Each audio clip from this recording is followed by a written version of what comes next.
J'espère que vous avez bien dormi et que vous écoutez bien ce dernier jour de retraite. Ne faites pas trop vite spirituellement vos bagages intérieurs. Laissez vos valises là où elles sont, votre chambre là où elle est, et continuez de vous donner totalement à Dieu dans le souffle de l'Esprit Saint pour profiter pleinement de ce dimanche de la résurrection de notre Seigneur Jésus-Christ. Alors, je vais commencer par cette question, mais j'aimerais un peu résumer pour ceux qui nous rejoignent ce matin, pour Caroline, pour Marcel. J'aimerais résumer ce qu'on a vu hier. Le thème que l'on essaye de traiter depuis 2 jours, c'est le thème « Aimez-vous les uns les autres comme je vous ai aimé ».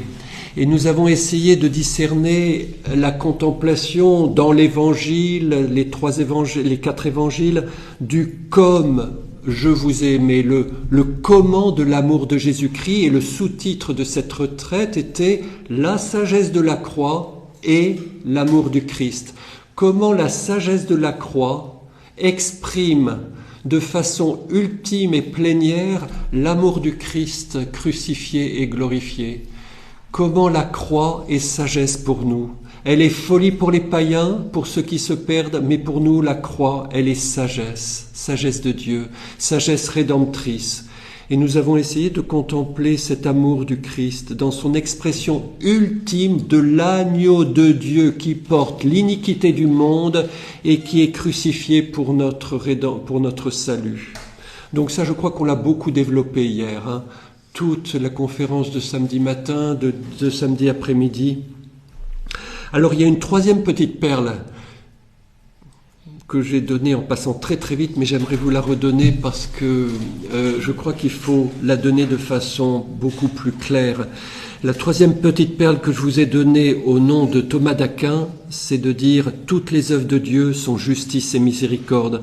Quelque chose que Thomas d'Aquin ne dit pas, mais que j'aimerais dire en insistant, c'est que le fait que toutes les œuvres de Dieu sont justice et miséricorde, c'est le reflet, et ça je n'ai pas assez insisté hier, c'est le reflet envers nous, c'est le reflet envers sa créature bien-aimée de son propre mystère divin.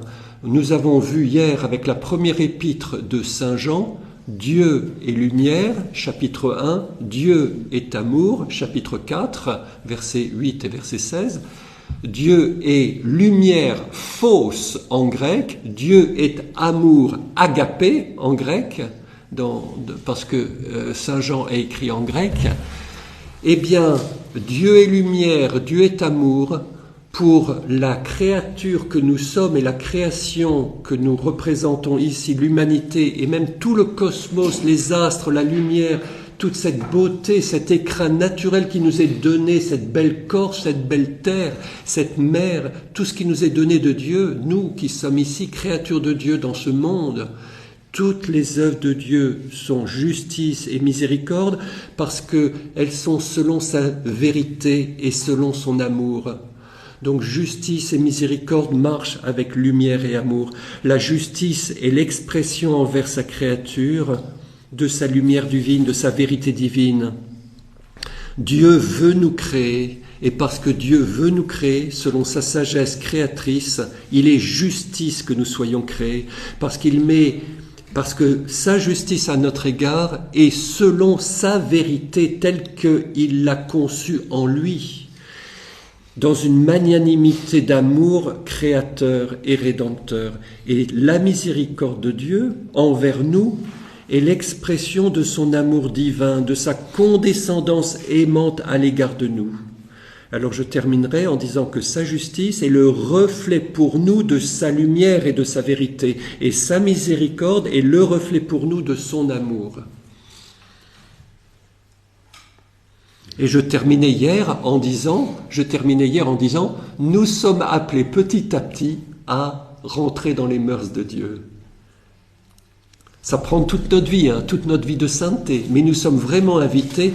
Quand Jésus dit « Soyez parfaits comme votre Père Céleste est parfait », il ne blague pas. Nous avons la grâce, petit à petit, de prendre les mœurs de Dieu. Jésus ne ment pas quand il dit ça. Il dit la vérité. Nous sommes vraiment appelés à être parfaits comme votre Père céleste est parfait. Donc maintenant, prenons la fameuse question. J'espère que j'ai ma paire de lunettes de proche. Voilà, quand on devient un peu vieux. Deuxième question, donc, mon Dieu, pourquoi m'as-tu abandonné? Matthieu chapitre 27, Marc chapitre 15, psaume 22 ou 21 dans l'ancienne numératation de nos psautiers. Et alors la question de Alain et de Thierry, vous avez dit que le Père est présent en Jésus-Christ à la croix, mais il semble quand même absent selon les paroles rapportées dans les deux évangiles. Alors, comment réconcilier ce que vous avez dit hier et puis, mon Dieu, Eli, Eli, lama sabachthani? Comment réconcilier les deux? Alors, c'est pas contradictoire ce que j'ai dit hier et Eli, Eli, lama sabachthani. J'aimerais vous lire en fait l'épître aux Éphésiens, chapitre 5, versets 21 à 33.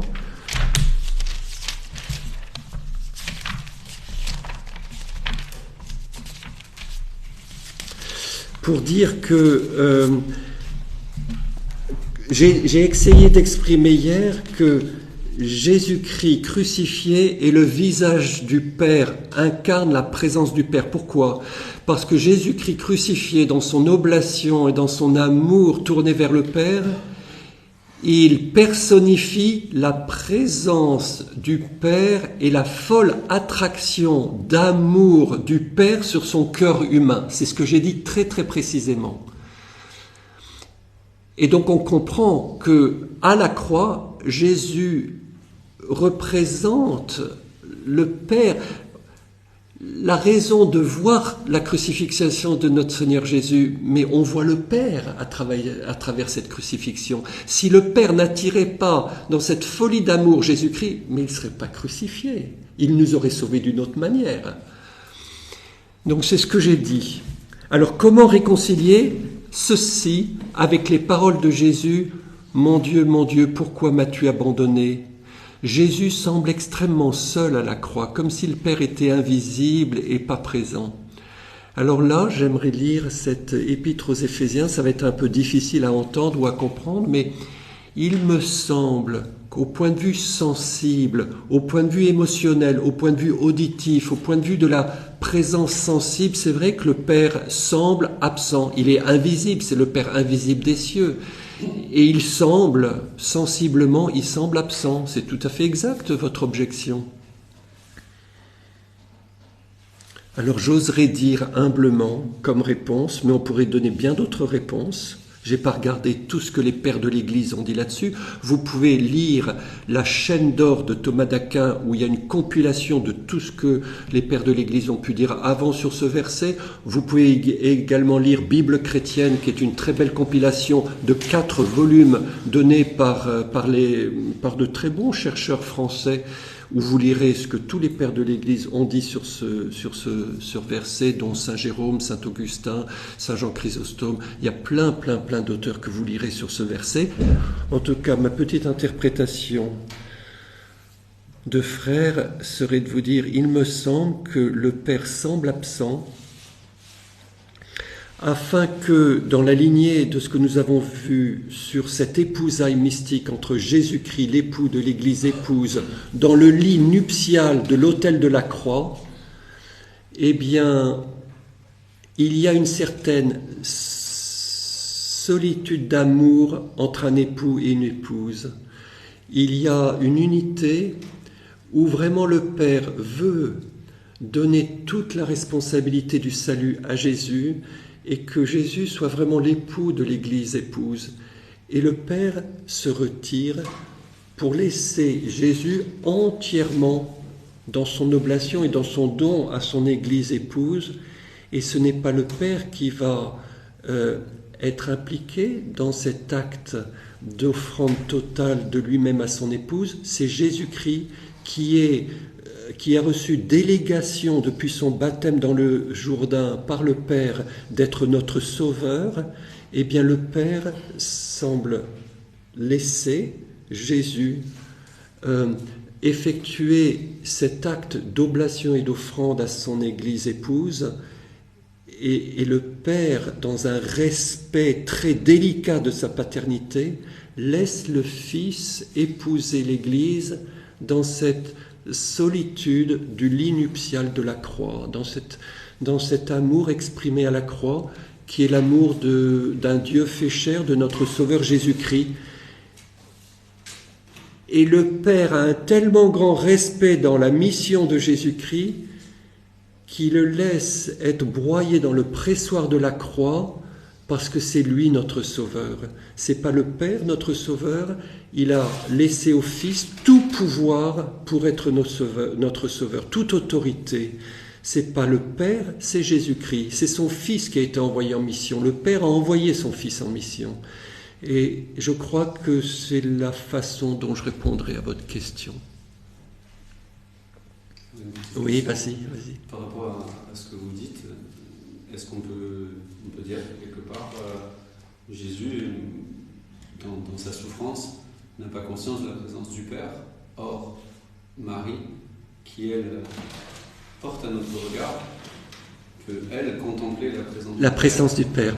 Alors non, ça serait pas très juste, parce que Jésus-Christ, Dieu fait chair, de par son union hypostatique, comme on dit en théologie, union hypostatique en théologie, hypostasis en latin et en grec, ça veut dire hypostase. Ce qui se tient, on a traduit ça par subsistance en latin, hypostasis en grec et subsistance en latin. C'est la subsistance éternelle du Verbe de Dieu, c'est l'hypostase. L'union hypostatique, ça veut dire l'union dans l'hypostase du Verbe de Dieu, la deuxième personne de la Sainte Trinité. Donc quand on parle d'union hypostatique, c'est l'union personnelle du Verbe de Dieu qui a assumé la chair. Les deux natures humaines et divines sont assumées par l'hypostase du Verbe de Dieu, par la personne du Verbe de Dieu, le Fils du Père. C'est ce qu'on appelle l'union hypostatique. La deuxième personne de la Sainte Trinité, elle s'est incarnée, elle a assumé notre chair, elle subsiste dans la nature humaine et elle subsiste éternellement dans la nature divine. C'est un seul Dieu, Fils de Dieu, vraiment Dieu et vraiment homme. Ce Fils de Dieu et vraiment homme, dans son âme humaine, en raison de l'union hypostatique, il contemple toujours le Père. Son âme humaine est irradiée par la vision béatifique parce qu'il est Dieu fait chair. Donc le Père ne l'abandonne pas, il le voit face à face, le Père. Pendant 33 ans sur terre, le Père a été présent à lui. Parce que son âme humaine est créée dans la sainteté de la personne du Verbe de Dieu, son âme humaine. Donc son âme humaine, elle est éclairée, complètement illuminée par le face-à-face de son Père. Ça, c'est la théologie.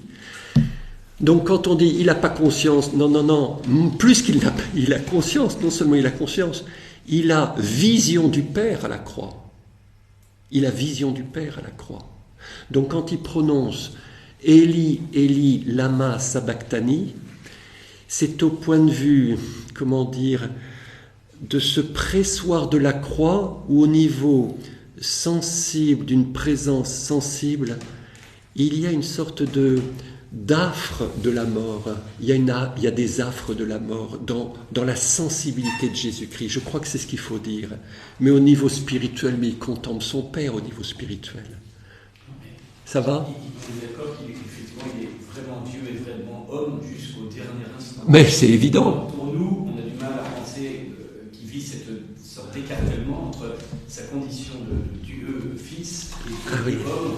Vous l'avez poussé la condition humaine vraiment voilà, à fond, exactement. Mais c'est pour ça. Voilà. À vous entendre, on a l'impression qu'il est en quelque sorte un petit peu, excusez-moi l'expression, jaune, anesthésié par la vision du Père, cette oblation, et qui lui calme ses souffrances. Or, cette phrase, elle est quand même très forte. Oui. Parce que justement, dans le pressoir de la croix, toute son humanité, le Eli, Eli, lama sabachthani, c'est les paroles prononcées par toute son humanité souffrante, en fait. Voilà, et il prend tous les hommes dans ces paroles, en fait. Le psaume 21 ou 22, on le prononce, tous les frères et toute l'Église, on le prononce au moins tous les vendredis. C'est vraiment son humanité. Mais il ne faut pas dire que le Père l'a abandonné, vous voyez. Oui, oui, oui, Mylène.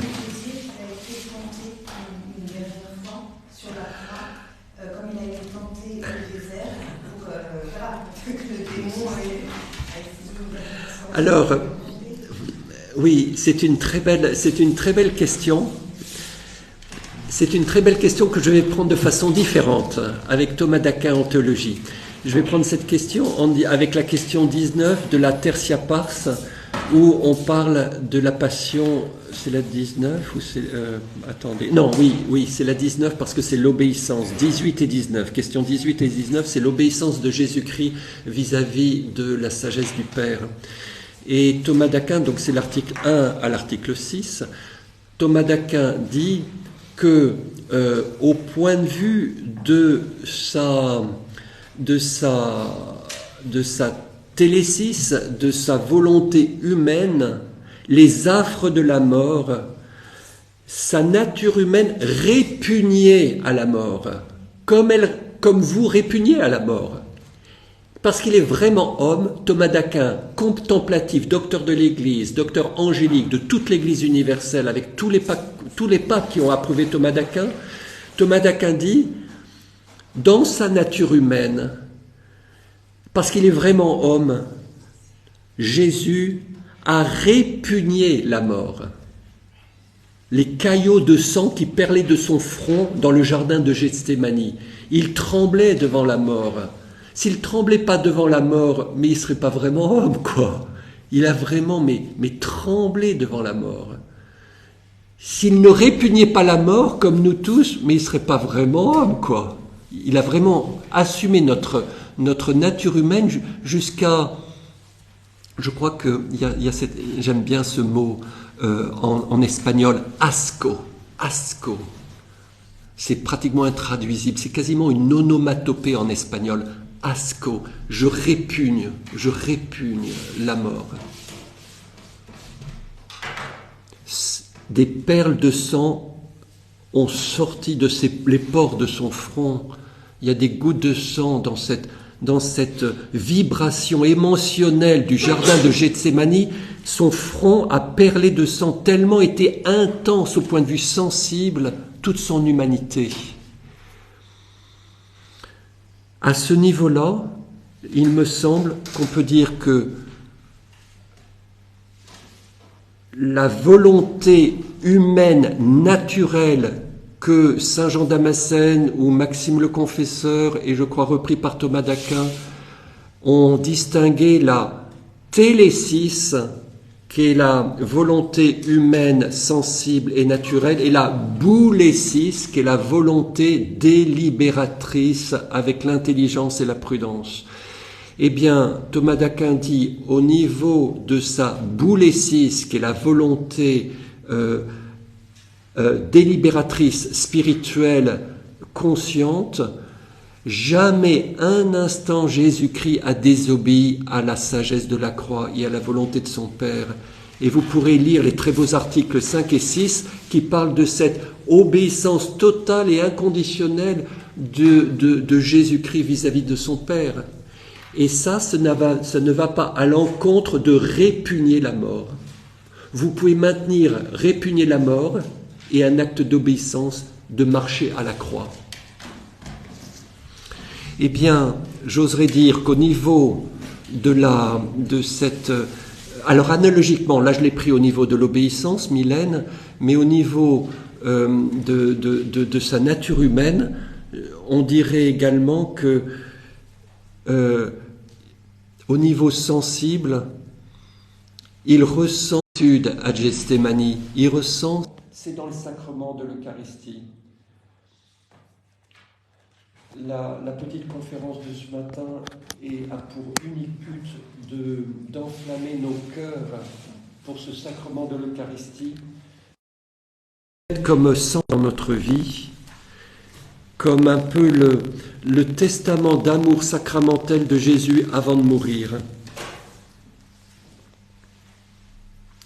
Voici que je suis avec vous tous les jours jusqu'à la fin du monde. Dans Matthieu chapitre 28, verset 20, je pense que Jésus parle du sacrement de l'Eucharistie. Je suis avec vous tous les jours dans le sacrement de l'Eucharistie. Lors de l'institution de la Sainte Seine de ce sacrement, Jésus a anticipé sa mort sur la croix. Il a anticipé les fruits de la croix. Il a anticipé la fécondité de la croix dans ce sacrement. Et il nous l'a donné le jeudi saint avant de mourir le vendredi saint. C'est vraiment un testament. Jésus a laissé 2 testaments à l'Église. Il a laissé ce sacrement de l'Eucharistie et au pied de la croix, crucifié, voyant sa mère, il nous a donné sa mère pour être notre propre mère et pour qu'elle soit le creuset, le sein maternel qui nous engendre à la vie divine avec la fécondité de la croix et tous les mérites de la croix. C'est vraiment donné de façon très particulière à notre mère, la Vierge Marie. Donc 2 testaments, un testament de Jésus crucifié avec deux aspects, le sacrement de l'Eucharistie et le don de la Vierge Marie. Et ce sacrement de l'Eucharistie, il nous est donné jusqu'à son retour glorieux, jusqu'à la parousie. Alors, brièvement, je vais essayer de vous parler de l'Eucharistie, mais je ne vais pas vous en parler comme dans le catéchisme de l'Église catholique. Dans le catéchisme de l'Église catholique, je vous laisse lire tout le catéchisme de l'Église catholique sur le sacrement de l'Eucharistie, parce que j'espère que dans vos bibliothèques, vous avez le catéchisme de l'Église catholique, qui est sorti en 1992-93 avec Jean-Paul II, qui a relu les 5000 articles de ce catéchisme en 4 parties. Il est excellent, il est très nourrissant. Je vous laisse lire l'aspect sacramentel qui est dans la, je crois, 3e partie, l'aspect sacramentel des 7 sacrements de l'Église. Je vous laisse lire le catéchisme. Ce matin, j'aimerais vous donner quelques pistes complémentaires du catéchisme en vue d'être enflammé d'amour pour ce sacrement et de contempler de façon encore plus profonde ce sacrement.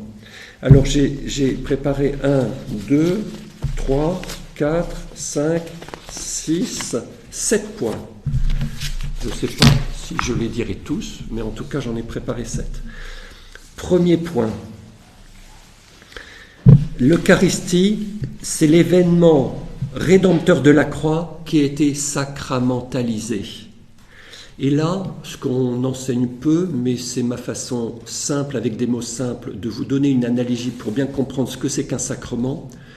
Un sacrement, c'est un art divin de Dieu mis à notre service.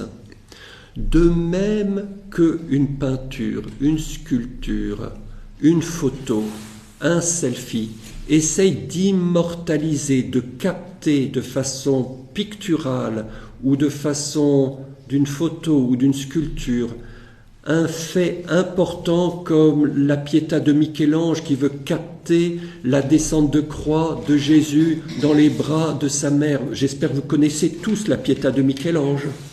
C'est à mon avis l'une des plus belles sculptures du monde. Parce que là, vraiment, on a quelque chose de très grand. Immortaliser Marie qui reçoit son fils au pied de la croix. La sculpture de Michel-Ange. Toutes les sculptures, peintures ou photos, nous essayons de faire mémoire, soit d'un événement important, soit de quelque chose de joyeux ou même de douloureux, comme la Pietà, mais on essaye d'immortaliser, de faire mémoire d'un événement important. C'est ça l'art humain. Une scène marquante, un anniversaire, un mariage, c'est ça. Dans notre art humain, on essaye de capter ça. Dans l'art divin, analogiquement, le sacrement veut faire mémoire d'un événement. Et là, c'est l'événement sommet de notre rédemption. C'est capturer de façon de la mémoire d'un événement si grand, si beau, qu'il est très fécond, c'est l'événement rédempteur de la croix, et que l'on veut immortaliser d'une certaine façon de génération en génération jusqu'à la parousie. Donc vous voyez l'analogie entre l'art humain et l'art divin. L'art divin, il s'appelle sacrement. L'art humain, il s'appelle peinture, sculpture, photo, cinéma, tout ce que vous voulez. L'art divin, il est encore plus grand que l'art humain. Parce que dans l'art divin, dans le sacrement de l'Eucharistie, vous avez non seulement l'historicité de cet événement pascal de la mort et de la résurrection de notre Seigneur Jésus dans ce sacrement, mais vous avez également contenu toute la fécondité de cet événement. Ce qu'une photo, une sculpture ou une peinture ne peut pas faire. Le sacrement divin, l'art divin, il va beaucoup plus loin. Pourquoi il va beaucoup plus loin? Parce que Dieu touche la substance des réalités. Donc Dieu peut donner corps et fruit à la réalité de ce sacrement de la croix.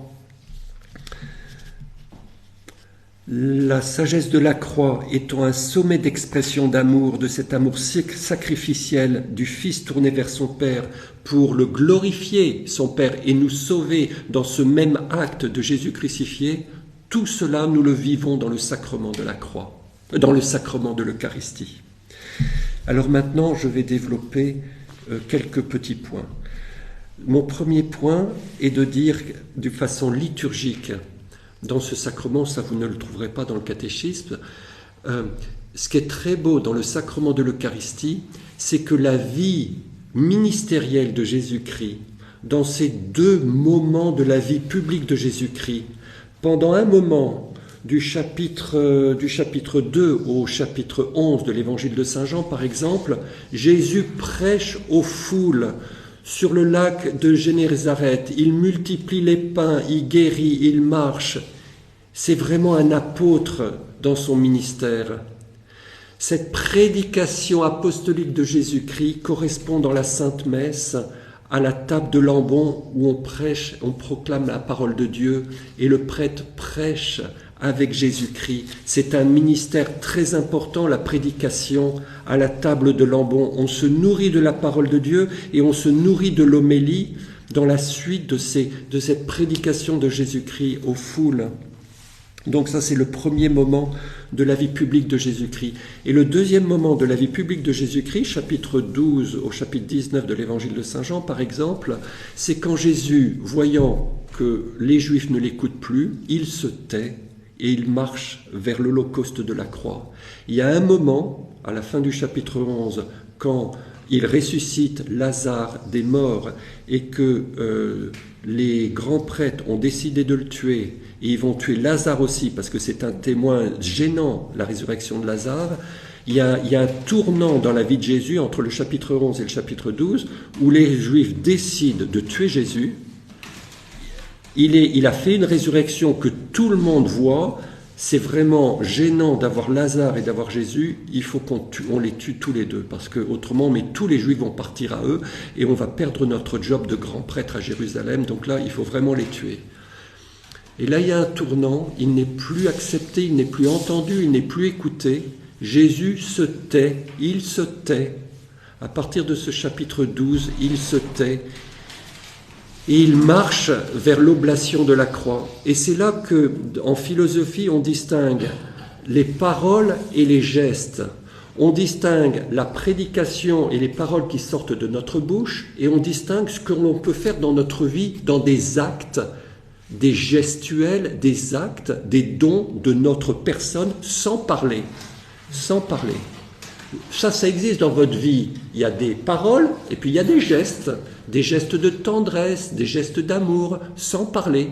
Dans votre vie, il y a toujours les deux. Il y a des paroles et il y a des gestes. Il y a des actes, sans parler. Eh bien, Jésus-Christ, dans la vie de Jésus-Christ, il y a les deux aussi. Chapitre 2 à chapitre 11, il y a beaucoup de prédications pour enflammer la foi des foules, pour dire mais c'est le Messie qui est venu nous sauver, il est là, au bord du lac de Génézareth. Et puis quand les Juifs ne l'accueillent plus et que les grands prêtres veulent le tuer, il se tait et il marche jusqu'à l'acte de la croix. Et chapitre 12 à chapitre 19. Bien. Eh bien, ce qui est très beau, c'est que dans le sacrement de l'Eucharistie, vous avez exactement les deux mêmes grandes parties du sacrement de l'Eucharistie. Dans le sacrement de l'Eucharistie, les deux grandes parties sont la liturgie de la parole de Dieu, qui correspond à la prédication de Jésus, et puis vous avez la liturgie de l'Eucharistie, quand le prêtre déploie sur l'autel le corporal, qu'on amène le pain et le vin, et qu'on va effectuer le saint sacrifice de la messe sur l'autel. Il y a deux grandes parties majeures dont l'Église catholique, dans son catéchisme, parle. La liturgie de la parole de Dieu et la liturgie eucharistique. Eh bien, c'est fabuleux de penser que ça correspond exactement au ministère public de Jésus-Christ. C'est magnifique, c'est absolument magnifique ça. Comme sagesse et comme intelligence. Il y a la kénose de Jésus-Christ, l'abaissement de Jésus-Christ, chapitre 12 au chapitre 19 de Saint Jean, qui correspond à cet abaissement de la croix, à ce sacrifice de la croix. Et alors j'oserais dire de façon très rapide que chapitre 1 de l'évangile de Saint Jean, qui correspond au baptême de Jésus et à la structure de notre vie chrétienne, pourrait correspondre aux rites initiaux de la messe et l'acte pénitentiel de la messe, puisqu'il y a le baptême, donc c'est vraiment l'acte pénitentiel avec Jean-Baptiste, convertissez-vous. Donc ça serait le chapitre 1. Et puis le chapitre 20 et 21 de l'évangile de Saint Jean pourrait correspondre à notre communion avec le ressuscité et le renvoi de l'assemblée où les fidèles sont envoyés en mission pour poursuivre l'œuvre du Christ dans la fécondité de ce que nous avons reçu par la fécondité de la croix. Et bien maintenant, partez en mission, allez de toutes les nations, baptisez-les au nom du Père et du Fils et du Saint-Esprit, leur enseignant à garder tout ce que je vous ai commandé. Et voici que moi je suis avec vous tous les jours jusqu'à la fin du monde. Ça c'est mon premier point. J'aimerais le développer, mais je ne vais pas pouvoir.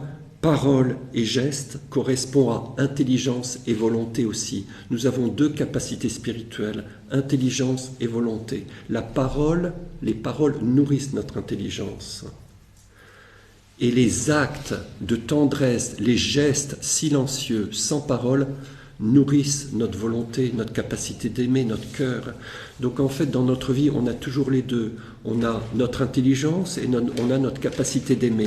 Et c'est très beau de voir dans la complémentarité entre parole et geste, que parole et geste nourrissent notre amour et notre intelligence. Les deux capacités d'aimer. Et je terminerai en disant, in fine, ça correspond à Dieu et lumière, intelligence, et Dieu est amour, volonté, capacité d'aimer. Vous retrouvez toujours le mystère de Dieu partout, puisque nous sommes créés à image et ressemblance de Dieu. Genèse, chapitre 1, versets 26 et 27, Dieu les créa à son image et à sa ressemblance. Il les créa, hommes et femmes, à son image et à sa ressemblance. Maintenant, deuxième point.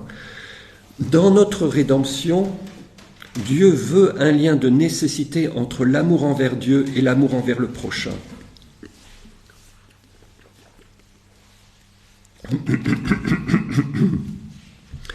Dans le sacrement de l'Eucharistie existent les deux dimensions de l'agapé. L'agapé à l'égard de Dieu, une agapé d'adoration, et l'agapé à l'égard du prochain, aimer le prochain comme Jésus l'aime, aimer le prochain comme Dieu l'aime, et aimer le prochain comme il nous est dit dans Saint Jean chapitre 17, qu'ils soient un comme nous sommes un, qu'ils s'aiment les uns les autres comme nous nous aimons les uns les autres, moi en eux et toi en moi, afin que leur unité soit parfaite. Dans le sacrement de l'Eucharistie, nous sommes nourris de ces deux dimensions de l'amour. Jésus exprime un amour d'adoration tourné vers le Père, et Jésus exprime dans ce sacrement un amour de charité tourné vers sa mère, tourné vers Saint Jean et tourné vers chacun de nous à travers Marie et Saint Jean. Les deux dimensions de l'amour sont dans le cœur de Jésus. Il regarde son Père et il nous regarde par sa mère, par le disciple bien-aimé. Et donc, l'Eucharistie nourrit ces deux dimensions de l'amour. C'est un sacrement qui est institué par amour et c'est un sacrement qui nourrit notre amour de charité. Alors, la belle analogie que j'aime faire et qui n'est pas dans le catéchisme mais qui est très forte au plan mystique, c'est que le pain, qui devient le corps du Christ, est l'expression de l'amour d'adoration du Christ tourné vers son Père. Pourquoi ? Parce que le pain a cette symbolique d'être un pain qui a comme service nutritionnel et alimentaire d'être changé dans la substance de l'autre pour régénérer ses forces musculaires et lui donner de la force. On mange pour restaurer les pertes de force de notre corps. Et donc, le pain, la symbolique du pain, le pain, c'est un aliment qui a le service très humble de se perdre lui-même pour être changé dans la substance de celui qui le mange pour régénérer ses forces qu'il a perdues. Le pain, c'est un aliment, c'est une nourriture pour régénérer nos forces. Et le pain accepte de perdre sa substance de pain pour être transformé dans l'autre qui le mange et être assimilé par l'autre qui le mange pour régénérer ses forces. C'est ça la symbolique du pain. Eh bien, au niveau de l'Eucharistie, le pain qui est devenu le corps du Christ, c'est un pain, corps du Christ, qui nous montre une offrande humble de Jésus-Christ qui se perd lui-même pour faire le service humble de l'esclave, qui se met complètement, qui se tourne complètement vers nous pour nous nourrir, pour être entre guillemets absorbé par nous, pour refaire nos forces spirituelles d'amour envers Dieu et envers le prochain. Et nous allons manger ce pain eucharistique, nous allons le recevoir, mais comme dit saint Augustin, qu'il faut vraiment tout de suite citer, ce n'est pas nous qui absorbons Jésus, c'est lui qui nous prend dans sa divinité. Il faut tout de suite convertir l'analogie en disant, comme il est Dieu fait chair, c'est pas nous qui allons absorber Dieu, c'est lui qui va nous prendre en lui. C'est ça la nourriture eucharistique, il nous prend en lui.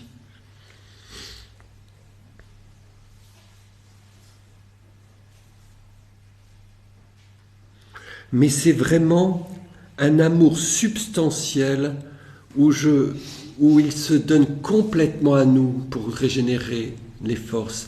Et donc, pour la croix, le corps du Christ représente cet amour d'oblation vis-à-vis de son Père, où il accepte la séparation de l'âme et du corps dans ce supplice violent de la croix, et il se donne jusque dans la séparation de l'âme et du corps dans sa mort. C'est ça ce que représente le pain et le corps. C'est un corps crucifié où il s'offre entièrement tourné vers son Père. Ça, c'est le pain et c'est le corps. Et alors pour moi, j'aimerais dire dans l'analogie que le pain et le corps incarnent la première dimension de l'agapé. L'amour, c'est la dimension d'un amour divin tourné vers son Père, d'un amour oblatif, sacrificiel, un amour envers Dieu son Père. Ça c'est le pain, ça c'est le corps. La deuxième espèce que l'on voit dans le sacrement de l'Eucharistie, qui est le seul sacrement où il y a deux espèces, le vin et le sang représentent quelque chose d'autre. Vous n'allez pas refaire vos forces avec le vin. Ne me faites pas blaguer, le vin, ça ne refait pas vos forces. C'est pas vrai. Le pain refait vos forces, mais le vin, c'est pour la joie du cœur de l'homme, c'est pour le fun, c'est pour faire un bon banquet entre les amis, un coup de vin, et surtout en Corse, on a de tellement bons vins et de tellement bons fromages. Alors, en tout cas, le vin, c'est pour la joie, le vin. C'est pas pour refaire nos forces. C'est pas du tout pour refaire nos forces, le vin. C'est pour notre joie. On est d'accord, j'espère. Et pour refaire notre joie, en se réunissant entre amis. Le vin doit nous réunir entre amis. Le soûlard qui a son litron de vin tout seul dans la rue, eh ben, c'est triste à pleurer. C'est triste à pleurer. Un soûlard qui boit seul son canon de vin ou de bière, mais c'est triste à pleurer. Cette joie, on doit la partager ensemble. Et ensemble, on dit, on prend une bonne bouteille de vin et on la partage. C'est pour cela que l'on dit que le vin symbolise la charité fraternelle, la communion entre nous, l'amour entre nous. C'est ça ce que symbolise le vin. Et donc le vin devenu sang du Christ, c'est l'expression de l'amour d'oblation de Jésus-Christ tourné vers nous dans cette charité fraternelle où il veut nous unir entre nous. Vous comprenez cette deuxième dimension? Elle est incarnée par le vin qui est devenu le sang du Christ. Donc j'aimerais vous dire comme perle, c'est peut-être ma quatrième perle que je vous donne, j'aimerais vous dire que dans cette double espèce du pain et du vin qui est devenu le corps et le sang du Christ, vous avez les deux dimensions de la charité. Charité envers Dieu et charité envers le prochain. Charité de communion pour créer des liens de communion d'église entre nous. Et puis charité où nous sommes tous tournés en église vers Dieu pour l'adorer, le contempler dans un lien personnel avec Dieu. Vous avez un lien personnel avec Dieu et vous avez un lien personnel avec votre famille, votre prochain, mari, épouse, enfant. Vous avez une amitié et un amour entre vous.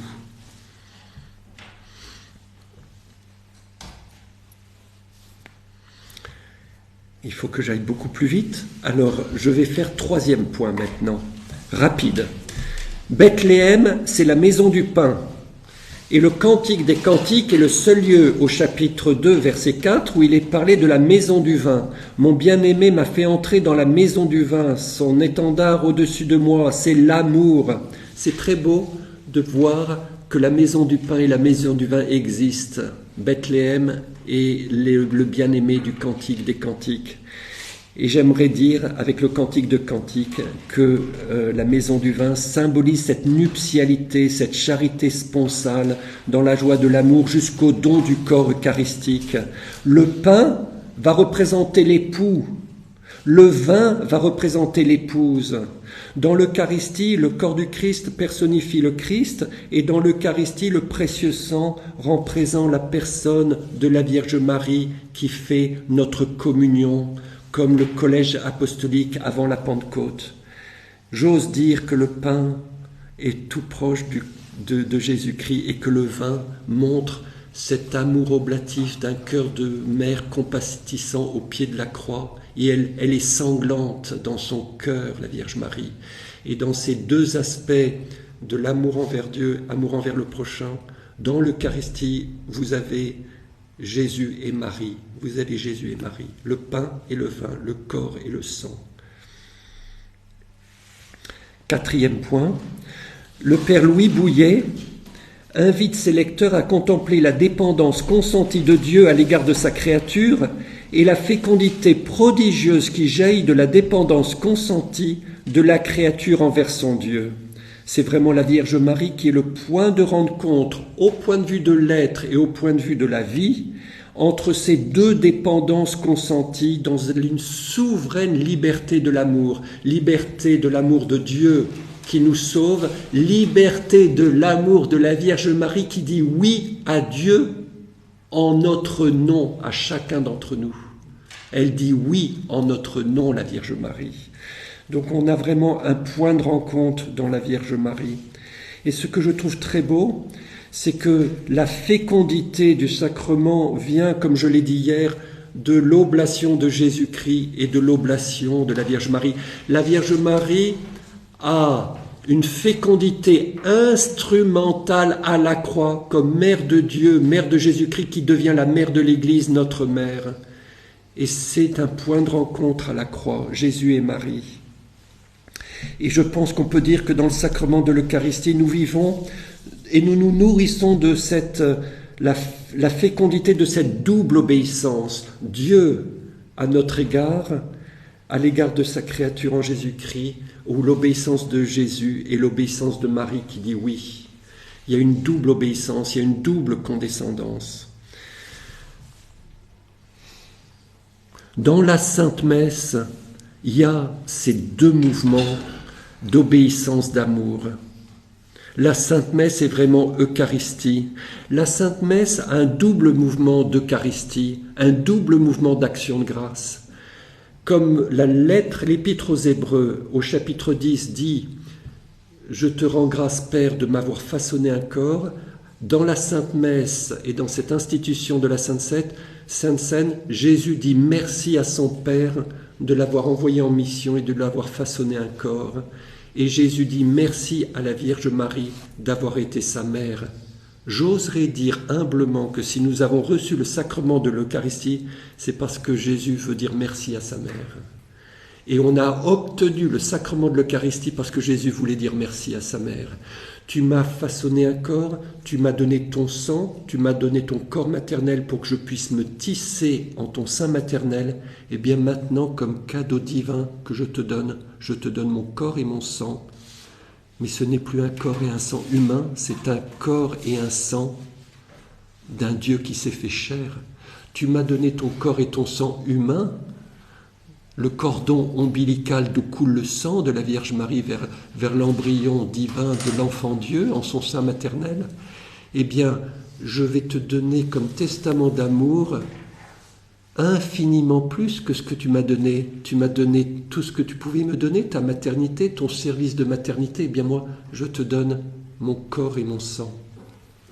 Je crois qu'on peut dire théologiquement, d'une théologie mystique, que le sacrement de l'Eucharistie nous a été valu par la Vierge Marie.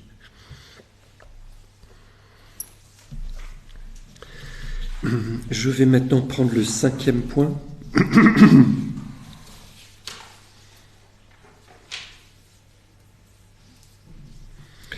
Le sacrement de l'Eucharistie est un sacrement qui est donné à l'Église pour que ça devienne notre sacrement. L'offrande de Jésus-Christ, comme un époux qui veut que son épouse soit avec lui, il y a une place pour chacun d'entre nous dans le lit nuptial de la croix. Nous avons notre place à la croix. Nous sommes faits pour épouser Jésus à la croix. Nous sommes faits pour nous unir à son saint sacrifice. Le sacrement de l'Eucharistie nous est donné afin que nous puissions unir nos offrandes à l'offrande de Jésus-Christ. Ça, je crois que c'est la clé de notre fécondité sur la terre, la clé de notre nourriture eucharistique. Le sacrifice de la croix, il est vraiment réel et actuel. Aujourd'hui, dans le sacrifice de la messe, est rendu présent tous les jours la vérité de l'oblation de Jésus-Christ. C'est pas un sacrifice il y a 2000 ans, ce sacrifice est rendu actuel en toute vérité dans le sacrement de l'Eucharistie. Parce que l'oblation de la croix est un acte éternel parce qu'il est porté dans la charité divine. Comme tous vos actes de charité portés par Dieu et qui ont leur source en Dieu, dans l'agapé divin, tous vos actes de charité divine sont éternels, puisqu'ils sont comme source Dieu.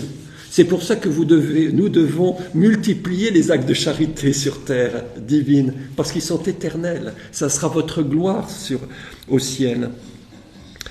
L'Eucharistie rend présent ce sacrifice de façon réelle, et donc dans ce sacrement, nous nous unissons nous-mêmes à la passion de Jésus-Christ. Le prêtre va prononcer dans un instant que mon sacrifice qui est aussi le vôtre, c'est ce qu'on va dire à l'offertoire. Nous nous unissons à la passion de Jésus-Christ, nous participons à son acte d'offrande d'un amour oblatif, sacrificiel, comme nous l'avons tellement décrit hier. Nous sommes aussi le réceptacle aimant et reconnaissant de son sacrifice rédempteur. Nous avons notre place dans l'Eucharistie. L'Eucharistie, ce n'est pas une vitrine. L'Eucharistie est pour nous. L'Eucharistie est instituée pour nous. Je n'aime pas, il faudrait utiliser le mot français, le verbe « nous participons à l'Eucharistie ». Nous ne sommes pas spectateurs de l'Eucharistie, nous sommes partie prenante de l'Eucharistie. Vous voyez la différence entre être spectateur et s'asseoir au fond de l'église et regarder le sacrifice, ou bien je me mouille moi-même, je me donne à fond, je suis partie prenante, je participe à ce sacrifice. Ça serait terrible d'aller à la messe et de ne pas participer à la messe. Quand j'étais missionnaire au Mexique, il y avait une messe du dimanche qui se célébrait en 20 minutes.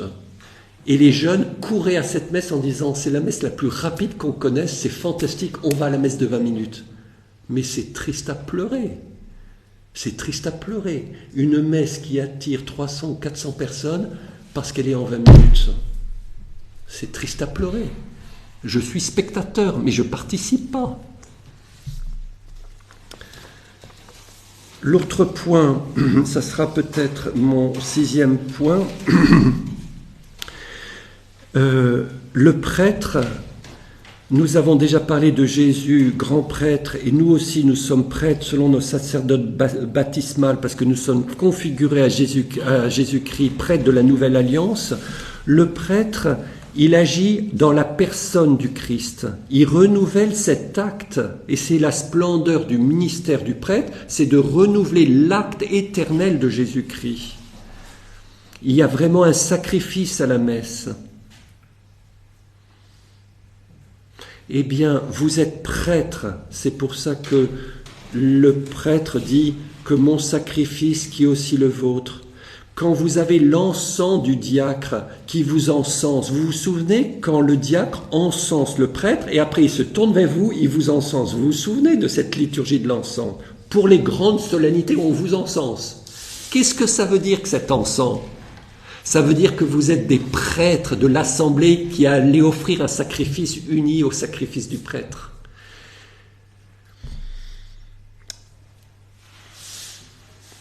J'aimerais terminer par l'eschatologie. C'est mon 7e point.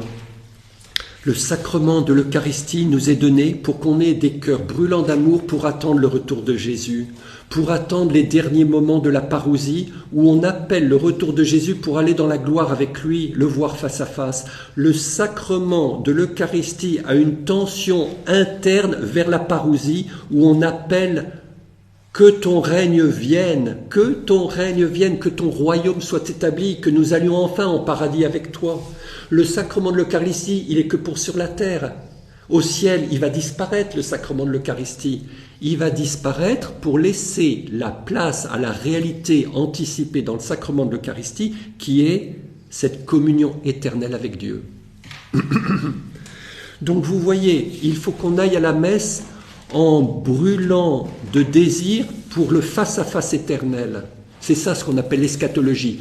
En grec, l'adjectif eschatos, eschate, eschaton, en grec, veut dire dernier, les derniers temps, les dernières choses. Eschatologie, c'est le logos, le discours sur les derniers temps, la parousie. Il y a une tension essentielle dans le sacrement de l'Eucharistie où on appelle la venue de Jésus dans la gloire. Si vous écoutez bien la messe qu'on va célébrer dans 15 minutes, vous entendrez que c'est ce que l'on dit à chaque messe. Nous attendons que tu viennes. Si nous attendons que tu viennes, nous brûlons d'amour pour son retour et nous voulons vivre en anticipant son retour et en ayant une vie d'adoration et de contemplation vis-à-vis de la Sainte Trinité et d'amour de charité les uns envers les autres qui nous permet d'anticiper déjà ce que nous allons vivre au ciel. L'Eucharistie nous permet d'anticiper sur la terre de façon la plus proche ce que nous allons vivre au ciel. Un amour de charité dans la lumière de Dieu et un amour de charité avec le prochain. Les deux dimensions de l'amour dont on se nourrit dans l'Eucharistie, amour envers Dieu, amour envers le prochain, nous allons le vivre éternellement au ciel. Dans la maison de mon Père, il y a de nombreuses demeures. Quand je m'en serai allé et que je vous aurai préparé une place, de nouveau je viens et je vous prendrai auprès de moi pour que là où je suis, moi, vous aussi vous soyez. Jean chapitre 14. Je vous ai beaucoup cité le chapitre, l'évangile de Saint Jean, non seulement parce que je suis un frère de Saint Jean, mais parce que c'est parmi les 4 évangiles, c'est l'évangile le plus ultime, le plus contemplatif, qui a été écrit 40 ou 50 ans après tous les autres, ou entre 30 et 40 ans après tous les autres, 3 synoptiques qui présentent la vie de Jésus de façon très semblable. On dit synoptique parce que ça veut dire semblable en grec, mais l'évangile de Saint Jean, il est hors catégorie. Il est hors catégorie, l'évangile de Saint Jean.